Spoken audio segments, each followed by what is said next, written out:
mga kaibigan, makita ko sa inyo ang aking mga salimpay ngayon. Ako ay galing pa sa trabaho, kaya hagad na hagad pa yung mukha. So, kakain na ako ng merienda nila ng asawa ko. Makita ko sa inyo ang aking mga sinampay, kakaibang sinampay, ayan o. Kaya asawa ko gawa ka ng ako ang bumila ng isda, siya ang nagsampay. Ayan ang aking sinampay, ang dami-dami. Ayan. Hindi. Um, Gagawin na yan tuyo. Tuyo yan, gagawin yan tuyo kasi pag ganitong buwan, nagawa yan tuyo kasi wala pang langaw, kaya walang dadakong langaw pag ganitong buwan.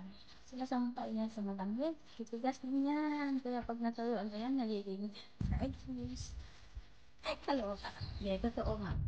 Nagawa siya ng tuyo sa pag ganitong buwan. Tapos, ano na yan, rutan, sama niya sa buwan yan.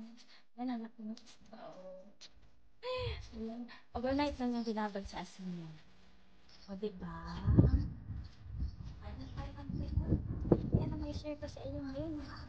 Oo, ayan. Ayan na ako. Ayan, umaga naman yung matapos na kain nito. O, diba? Ayan, konti lang yan ang nakaraan. Dami-dami yung nagawa mo. Dahil yun lang. Kasi ang mahal ng isda na. Ayan na ako. Yan ang may issue ko sa inyo. Wala pang langaw ngayon. Kaya naggawa siya. Tayo. Ayan, nakasampay para hindi kainin ang ibon. Ang dami niya.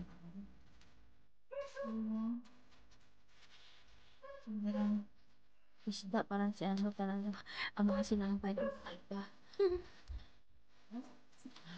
Ewan ko anong klase isda. Ang mahal-mahal ang bili ko. Nakakainis. Sabi na asawa ko, dapat din ako bumili. Kung hindi ako bumili, wala na akong tuyo. Sarap-sarap ka ng tapos mga kapulan. May tuyo na ako para sa ating pagpapit. O, puti-puti ng tuyo. Kasi kasampay lang yan. Bayaning! Yan, nagawa ng tuyo. O, diba? Yung dating nga, nakasampay. Diba sa Pinas nilalagay yan sa ano? Pinapahiga.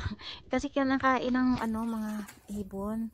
Kaya ang ginawa niya, sinasampay na lang. Ang ganda naman tingnan. Ayan, ito yung isda doon sa trabaho ko. Pero mahal talaga. Pero masarap naman kasi pag ginagawa ng tuyo, diba? Ayan, sino ngayon ay hindi kakain ng tuyo, diba? Oh, ang sarap-sarap kaya.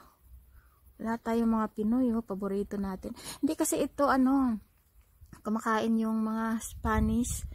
Tapos yung sa ano, sa ano ba yun? Basta yung mga Spanish na mga tao ang nag-ano dito, nag-order. Parang ano, parang alat na alat, parang binuro ba kung sa Bisaya ba?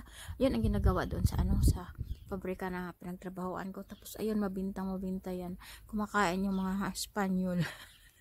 O diba, hindi lang Pinoy, o diba, ayan, kaya doon natin nakuha yung kumakain ng tuyo sa mga Espanyol. Ayan, maraming salamat, yan ang ma-share ko ngayon sa inyo.